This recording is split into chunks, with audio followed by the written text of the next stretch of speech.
AI will not replace you, but the person who uses AI will.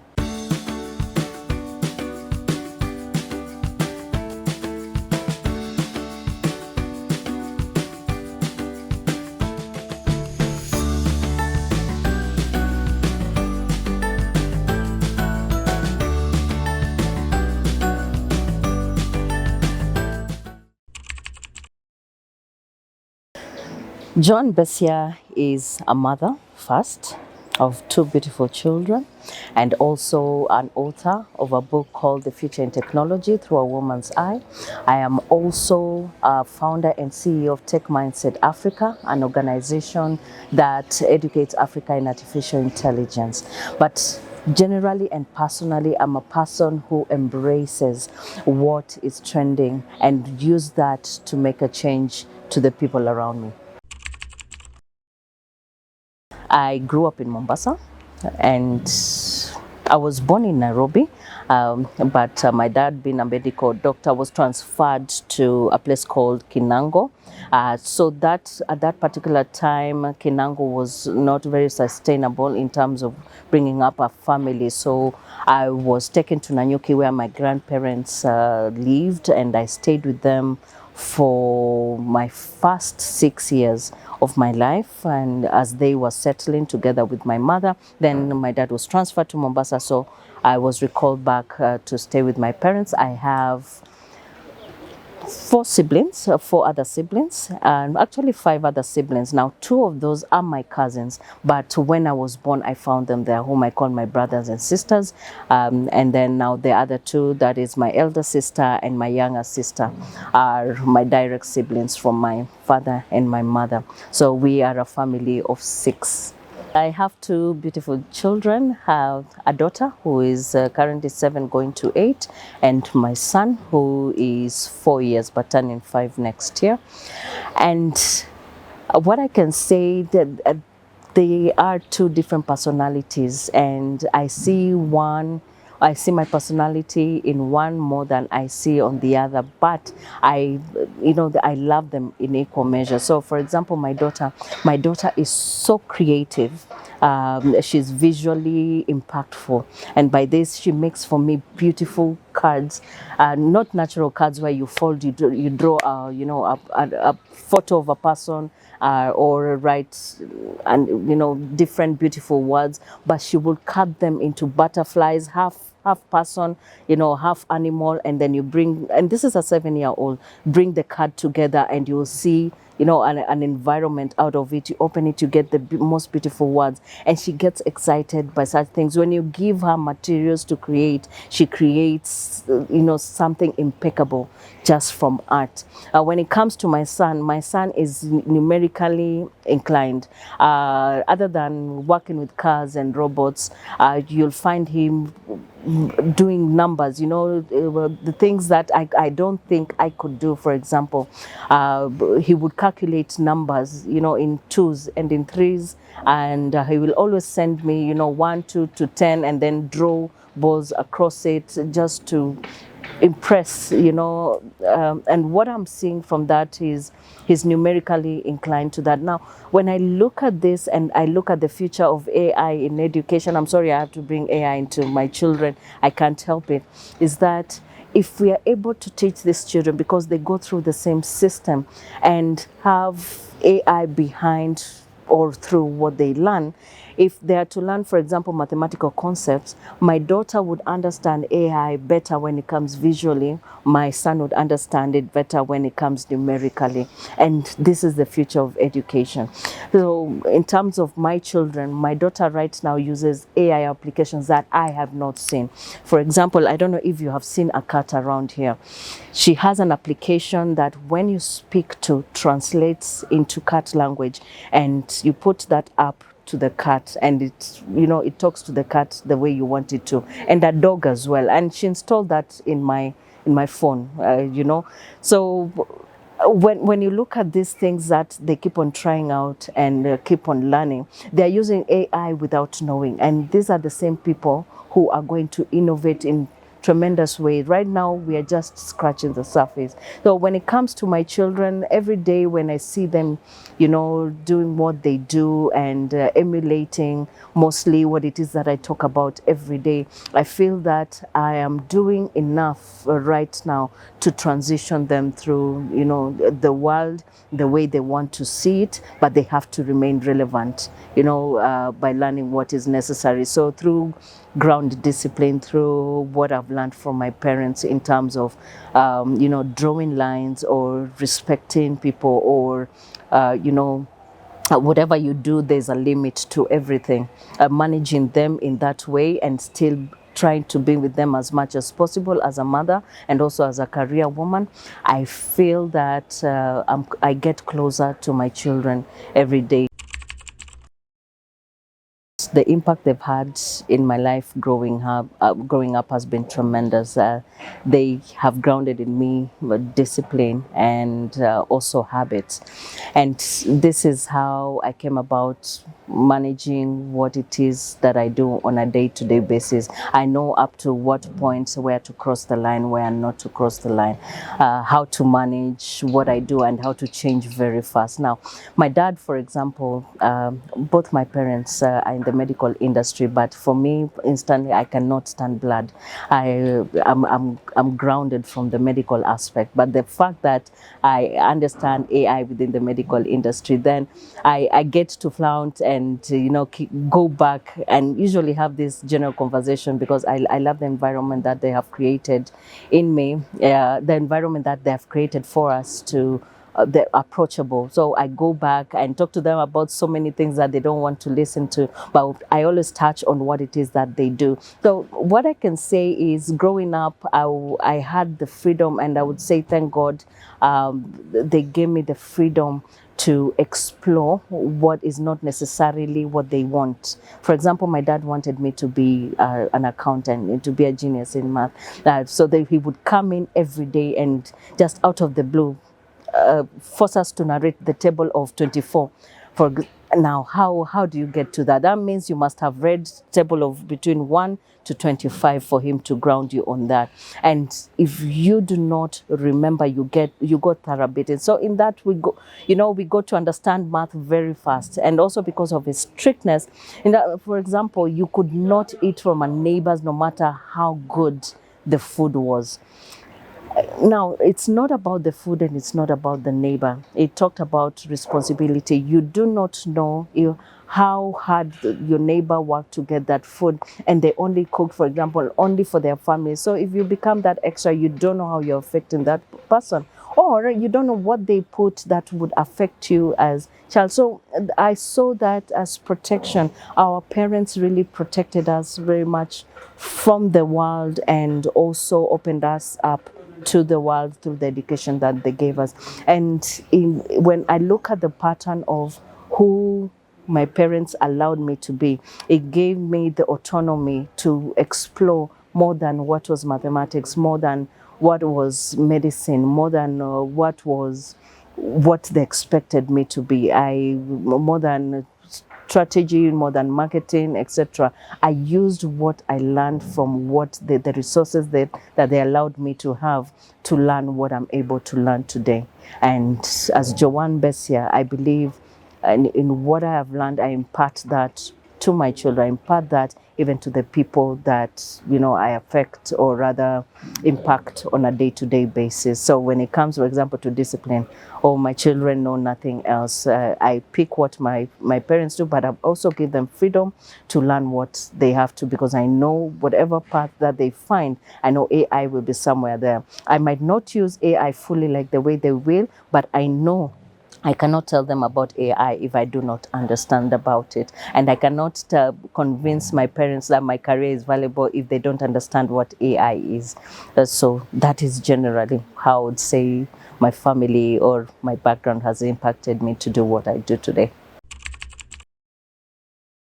Artificial intelligence is training a machine to do what humans do, just in a better way. Now, I'm going to give you a scenario when you were born, or as a mother as I am. When your child came into the world, you wanted them to understand the world around them. The first thing you would do is show this is daddy, this is mommy. They will see these visions and images around them. Whether mommy walks away or daddy comes towards them, it is still the same daddy, it's still the same mommy. So they will recognize and understand the face and create a relationship from there. When they walk towards a table or a chair, then they will be taught by their guardian, whether their mother, their father, the one who is taking care of them, this is a table, don't go towards this, it might make you fall. When they start crawling, they start understanding what is good, what is bad. And in time, the child gets to work within the environment where they see a table, they avoid, where they go towards a heat, they avoid, where it is something that is good for them towards food, they eat, they get rewarded. In the same way, artificial intelligence is training a machine to understand its environment by showing it different aspects on the environment depending on what you want it to learn. So in this particular case, so if you want AI to understand your house environment, your home, so that it can create certain aspects or make certain decisions, then you have to show it, this is a table, and you feed it with thousands of images of tables, so that wherever it goes and there's any image that looks like a table, already it knows that this is a table and this is the action that you're supposed to take when you see a table, and so on and so forth. And that is how AI has grown to what it is. And in recognizing so many things, for example, if you want to understand what a cat is, you have to feed it different types and thousands species of cats, whether it's wild or domesticated or a dog, so that when it comes to make a decision, when it's shown that this is a cat or a dog, then it's able to identify and know the difference. So artificial intelligence is training a machine using data. Data can be imagery or can be text based or can be anything, can be voice, can be audio, etc. Feed it to a machine with an agenda or a goal to teach it a particular task that you want it to do for you. That is what artificial intelligence is. It's massive, and this runs from small businesses as small as Mama Mboga, and I'll come to that in a few, and also office people, different industries, the marketing industry, the financial industry, the health industry, the customer care, industry, as low as you can go down the food chain to as high as you can go in a large industry, in a corporate industry. Artificial intelligence works across. The question is, how do you want it to use to improve your life? And I'll give this example. We were working with a certain organization, and we were talking to the management, and I told them, I don't think you are the right audience to understand AI. Are you able to call in everyone, including your janitor, including the sweepers, to come into the room? If they understand AI, then you will understand AI. So what we did, we kept on asking, what is your job? What is it that you do every day? What could be changed in your area? So, for example, the people who are cooking, can we have, for example, automated cooking wares that have AI would identify what is in the stock and suggest the kind of food we can make for the day? And the customer care would ask, could we know the people who are getting into the offices, what their mood is, so that we know how to serve them better? Did they leave smiling? Did they leave angry? That kind of feedback. And when it went to, for example, the sweepers were asking, can we get automated brooms that you just put and it goes around and sweep? The only thing that they do is collect the dirt and take it out. So everyone had an application. When you look at such aspects of AI, then you get to understand it cuts across from the person who cleans your office to the person who makes decisions in an office. So AI generally cuts across through industries, through manual tasks, through general tasks in any industry. And in terms of when it comes to organizations and competitiveness, the question is, what you do, how can you do it better than the other organization, is by applying artificial intelligence. If I can serve a certain niche in Kenya, but using AI, I can serve niches anywhere I want in the world, and they will all be attracted. I can take your customers wherever they you get them from, because I use AI. So competitively as well, AI can be used across industries. Now, in terms of African perspective, the thing is, right now, how we understand or AI is impacting the world is from the Western perspective, and there's no pun intended, because we are users, we are not innovators as we speak right now. Statistics dictates that 5% of Africa AI has penetrated. 5% of people understand fully what artificial intelligence is and what it can do. But generally, what I believe, and through the research that we have done so far, is that Africa are right now, you and I are users but not innovators. The question is, how can we make sure that anyone who understands and also starts using AI can be able to use it without taking away from our culture? So for example, what we do every day, and I'll give an example of Kenya. What do we do every day as a Kenyan people? We have this kind of slang, my work is working today, or my hair is hairing, kind of suggestion. So instead of making an AI that will correct that to proper English, why don't we use AI to maintain that unity and Africanism and speak the same way it would speak, or I would speak to you, without taking from the African culture, and also make us understand each other better. So looking at AI differently from industries, from individuals, from a person's perspective, I believe there are numerous and tremendous ways that AI can impact without taking anything away, but enhancing our culture and making us understand each other even better while maintaining what we do every day. AI from an agricultural perspective is quite interesting, and the reason I'm saying that is because when I started learning about AI, I started learning it from an agricultural perspective. Predictive analytics in agriculture, or precision farming. How does a normal farming, how is normal farming done? Generally, a farmer would go and plant whatever it is that they plant. It could be carrots, cabbages, maize, etc. And throughout that season, they'll make sure that they uproot weeds, or they keep on tilling and keep on making sure that they apply fertilizers, etc.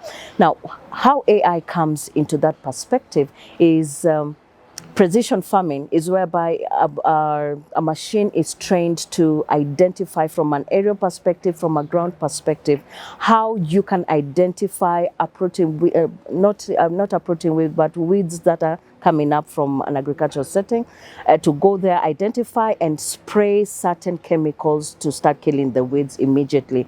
And not only that, AI also is able to identify nutrients of a particular area. Does this place have enough moisture? Does this place have enough nutrients? And they would spray, for example, either pesticides or enough nutrients to make sure that the place is fertile. And this will all be done through a machine that has been trained to understand and see where, let's say, weeds are, or where they can add more moisture to a plant, or where they can improve certain area in terms of what they're planting. Instead of planting carrots, why don't they plant beans, because this is the season, and the next 3 months the market is going to be there. So when it comes to precision farming, instead of a farmer having to wake up, analyze, go and toil and do that, all this can be sent through an SMS to a farmer that you have certain crops that have these diseases, go to this shop, go and get them, and according to your farm nutrients, you require, for example, to plant cabbages for the next 3 months.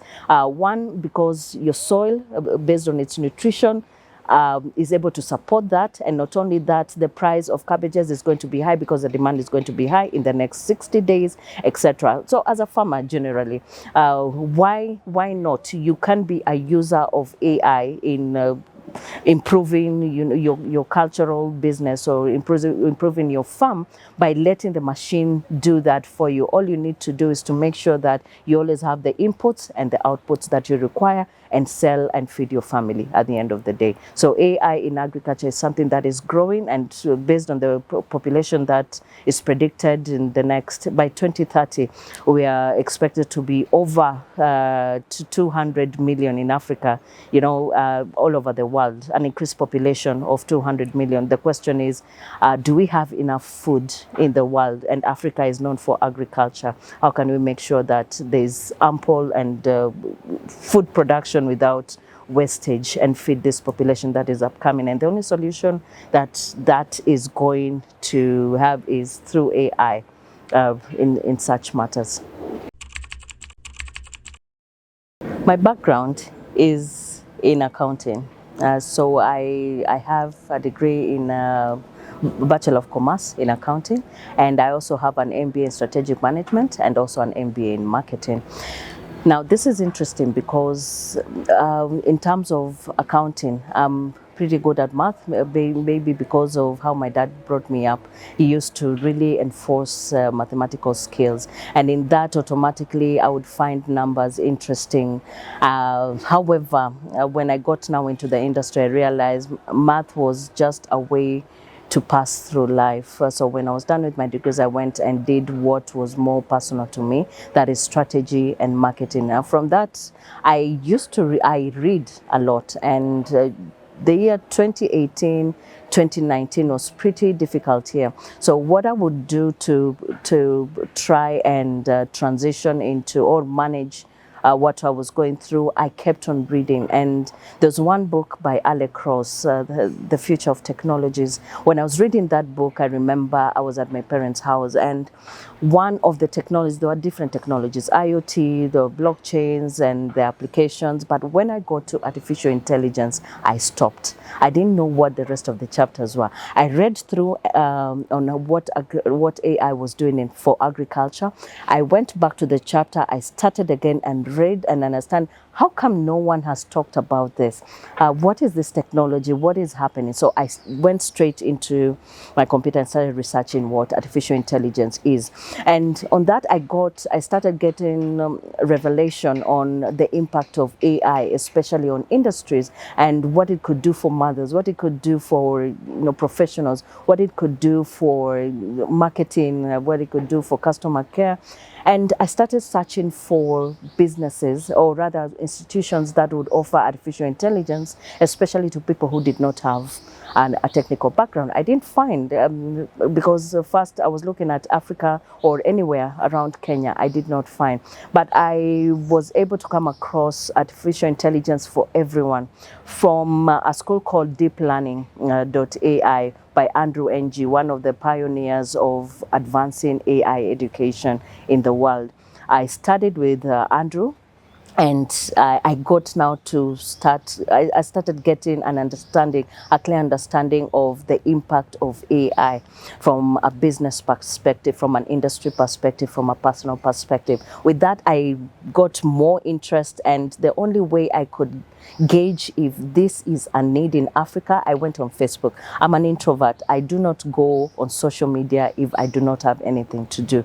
So that particular year, I remember towards the end of 2019, I went on Facebook and passed a form and asked, does anyone want to understand AI from a non-technical perspective? At that point, people were going for, schools were closing, people were started to go for holidays. I got about 35 responses from a Google form, and I thought, okay, not in a bad way, and for lack of a better word, I thought these people were idle, so they could see this, and they felt they could fill this form and just understand it. I thought the best way to gauge this and to gauge the market is to do this the second week of January, when kids were going back to school, people were going back to work, and they were busy. If anyone takes time to fill in the form again, then these people are interested in AI. So the second weekend, I remember this was January 13th, I sent the form again, and I asked, does anyone need to understand AI from a non-technical perspective? Voila, on top of the 35 that we had, we have another 53 applications. And I believed that there is a need for people to understand all that. Now I had to work backwards because I didn't have a company. I was not really confident on talking about AI, but what I've learned in life, even before I started AI, is that if you want to understand something, you have to teach it. So immediately I had to call my friends, the people who were working at Google, Microsoft, IBM, to come in and coach with me. I told them I'm not paying you, but we have a group here that want to understand AI. Can we try the first cohort and see what happens, with that team? And that generally what I did, I registered Tech Mindset Africa immediately, and then I had a few of my friends who came to coach with me. First, I was the one who just spoke about what artificial intelligence is, from a non-technical perspective, and then they took it from there, where they expounded about machine learning, deep learning, computer vision, etc. And that is how Tech Mindset, or how I got into the field of AI. Now, from that particular perspective, I thought, based on the kind of questions that are coming through, I now started registering to do artificial intelligence with the Wharton School of Business. I went through a 6-month course with them. I also did basic Python from Michigan University and also Duke University, where I learned how to, design thinking, how to manage an AI project. And with this, I felt that I was ready. And this has been a continuous learning process.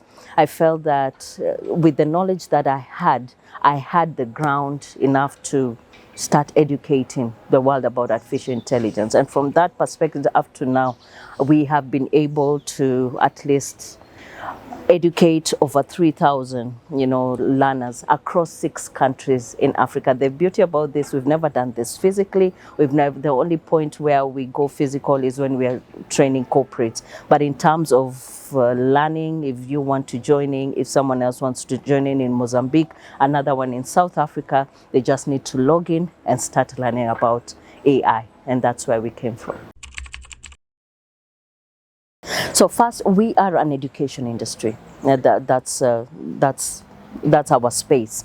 We educate, but our focus and niche is generally artificial intelligence. So our education perspective of AI, we've broken it down. First of all, our mission is to make sure that Africa, at least majority of Africa, up to 80%, is able to understand and use artificial intelligence, even in the smallest way. Whether you're a stay-at-home mom, whether you're a kid going to school, or you're a professional, you have to understand what AI is. That is our first duty as Tech Mindset to do. So we have structured our courses to manage that. So first, we have what we call AI for Everyone free course. This is if you want to understand artificial intelligence based on its trends right now, what is happening in the world, what is happening in Africa, how you can use it in the smallest of ways, you can register to learn that, because these are pre-recorded courses. All our courses are pre-recorded other than premium, but I'll get to that. With AI for free course, anyone from anywhere around the world can learn about AI.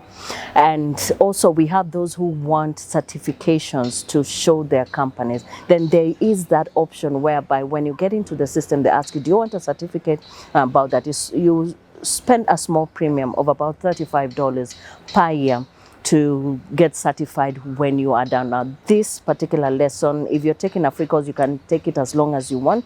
But if you're taking a certified course, there's a timeline for that, at least 4 weeks of learning. So it is self-based, but we make sure that in the 4th week, you are done with your assignments, you're done with your quizzes, and you get certified, because then you've gone through the quizzes and assignments just to ground your understanding. And then we have a subscription course. Now, when you understand AI, then you get to understand different types of it. Machines learn in different ways. So for example, there's a way you can train a machine to understand vision on someone's face or a car or the environment around it. So if you've learned about AI and you understand what it is and you want to train it to know people, for example, if you're an educator, you want it to learn about people in your class, then you would take a course in computer vision. Now, in that particular aspect, we give subscription courses. So once you've understood AI, you then choose, do I want to learn AI in machine learning, or do I want to learn AI in deep learning, or do I want to learn AI in natural language processing, or do I want to learn AI in computer vision? So in that, then you subscribe. No matter how long you take, although the way we've structured our courses takes between 3 to 6 weeks based on what you want to do with that knowledge. So once you've subscribed, every month, if you've not finished, you renew your subscription. And then now we come to premium courses, which is AI in a very specific industry. So if you want to understand AI from a medical perspective, then you take a course that is AI for medicine. okay, or AI for agriculture, AI for marketing, AI for sales. So let's say you're a professional who does PR and marketing, for example, and you want to understand what are the different ways that I can use AI. That is a premium course that we would suggest you take from that particular perspective and learn how AI, affects the marketing industry, how you can improve, for example, PR, or you can conduct your work effectively by leveraging on AI within your industries. And then we show you case studies of other marketing and PR companies that you already use AI, and that would generally give you an idea or innovate your products to become better just because you understood AI. So those are the products and services that we have. And the most recent one is AI for the corporate world.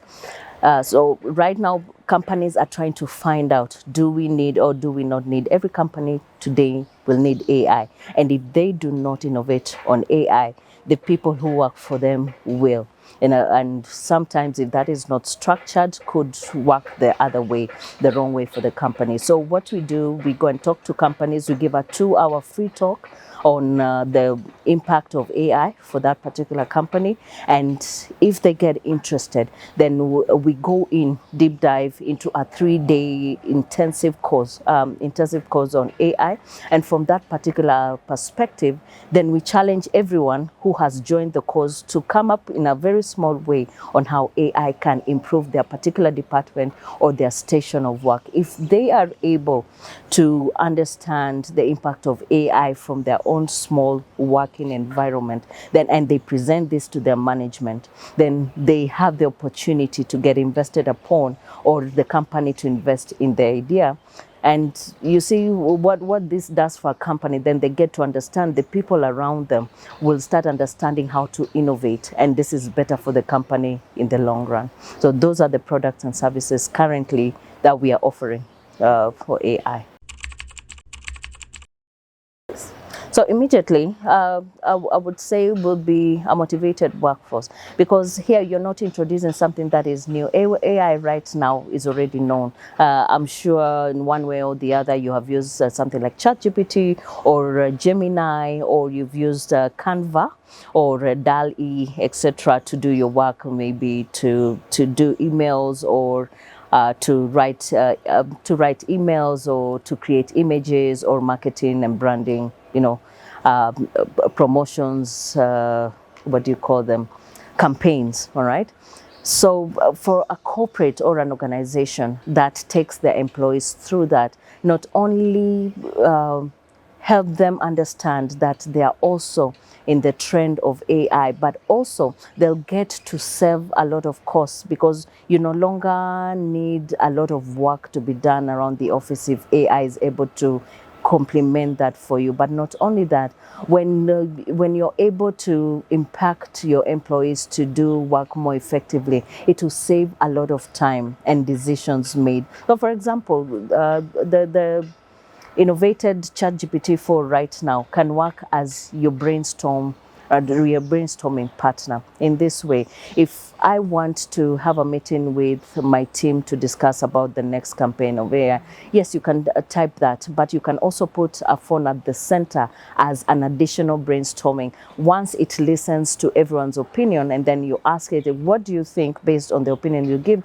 what direction do you think would be the best to take given the different scenarios? And it will, by voice, tell you, a general perspective, summarize what has been done, and give an additional point, and create a campaign out of all that. So you can see the kind of impact it creates for an organization.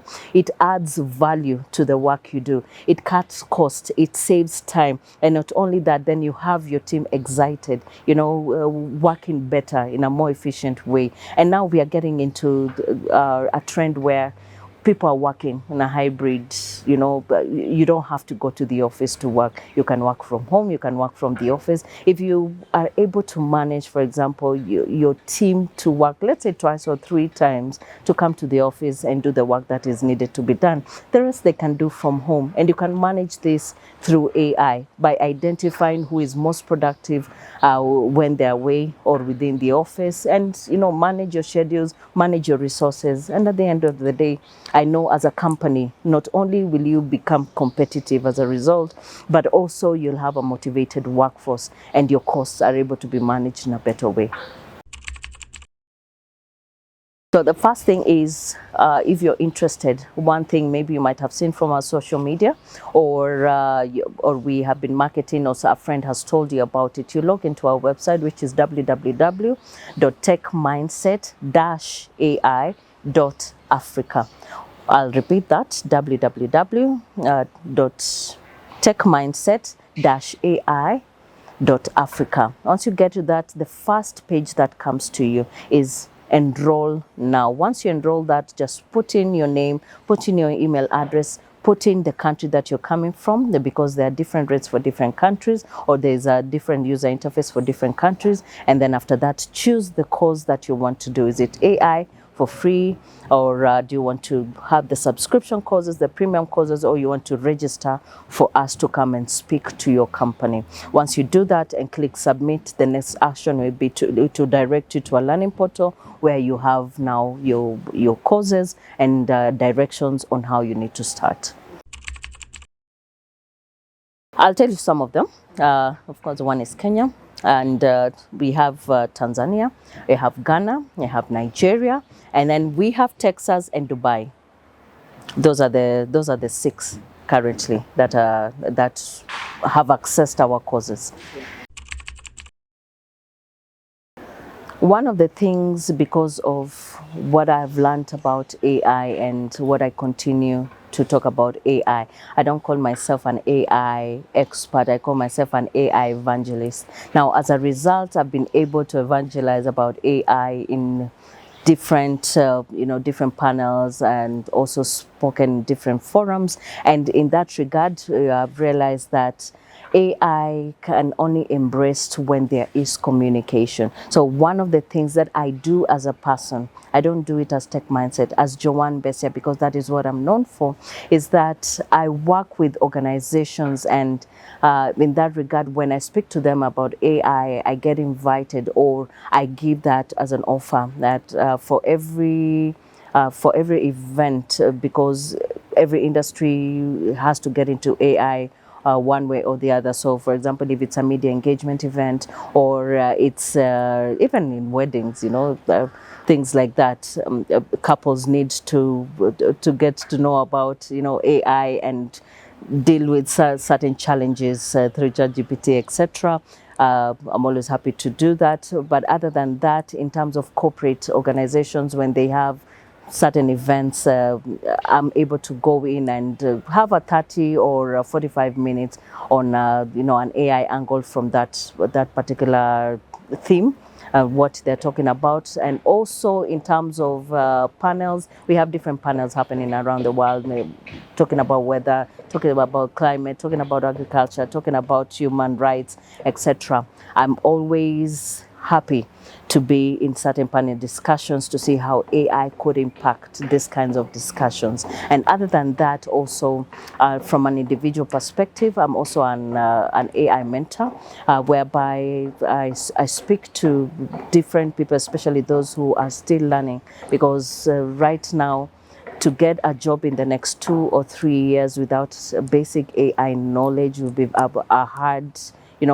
hit to get a job. If it's just so, I get to speak to you about it and also help you to get to start understanding what AI is and how you can use it in what you're doing. So in terms of that, I offer speaking opportunities where I speak to a crowd and talk to them about AI in their industry, and also in a panel, also moderate sessions whereby I'm able to drive an AI conversation so that can inform the crowd what AI is, and also I'm able to mentor anyone who wants to have a basic understanding of how AI is and how we could help them, especially for their future. Major misconceptions is the first and the most trending: AI is going to replace me. Okay, and which is part true, which is part not true. And this is what I would say. AI, the people who are using AI are going to replace the people who are not using AI. That is the first ground rule that we have to put out there. Yes, AI will replace you, but it will create different opportunities for learning about AI and working with it in a, in a better way. I'm going to give an example.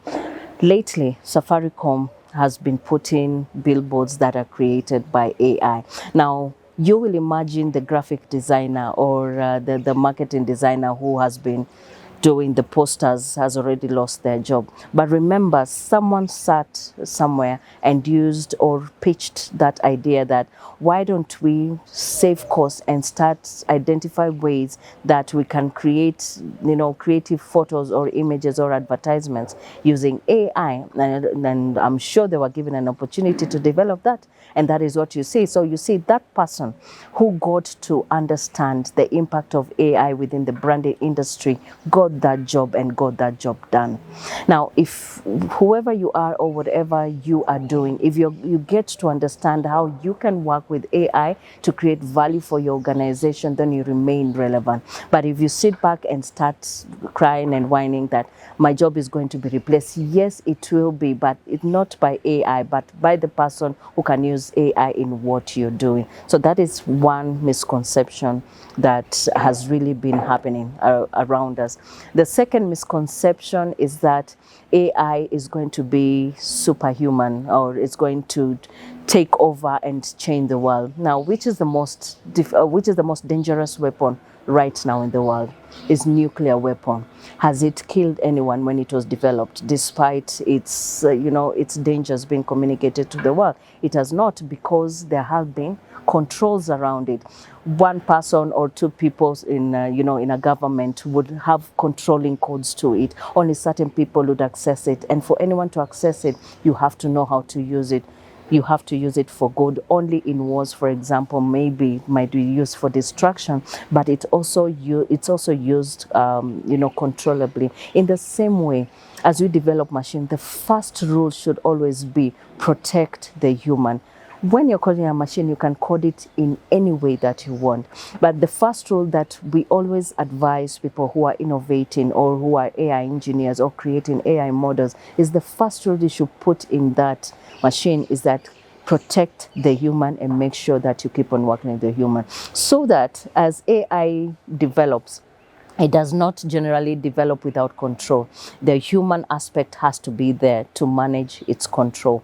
So when you talk about AI taking over the world, possibly it will if it is not controlled, and that's where ethical AI comes in. But if we are able to be ethically responsible and make sure that anyone who innovates in AI has a controlling committee or a mitigating committee or a risk management committee, then any development of AI, not only in Africa, even around the world, can be controlled, and human will always live the safe space together with AI. The third misconception about AI is that AI removes, and I don't know if you've heard about this, removes the aspect of God, then it becomes God. That is not true. I am a Christian, and I'm sure I'm speaking to anyone else who is religious affiliated. We are all human beings, and we are all in control. AI does not have a soul, neither does it have a spirit, neither does it have emotional intelligence. All it does what it's told.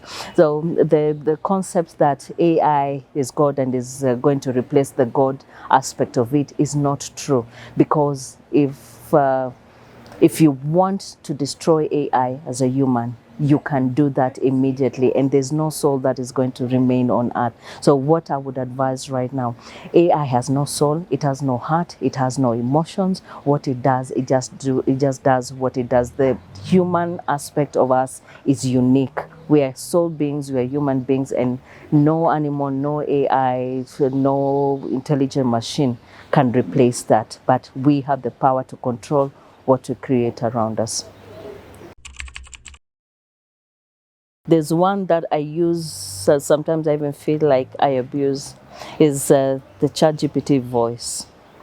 And the reason I do that is because I speak a lot to myself, especially when I want to understand a concept, or I want to understand, more information regarding a certain subject. So what I do, I put my phone on the table, and this works because it's an app. It works very well with a mobile phone. So I put it there and I start talking to it about a certain subject, and I would ask it as a friend, and I would ask it, don't be afraid to give me any example in the world. Have an open mind, say it as much as possible. And interestingly enough, it would always give you a general perspective and keep on asking you questions, so that it keeps on advancing its algorithm, or rather its response to you.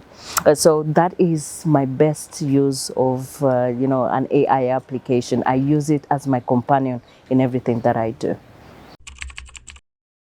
AI will not replace you, but the person who uses AI will.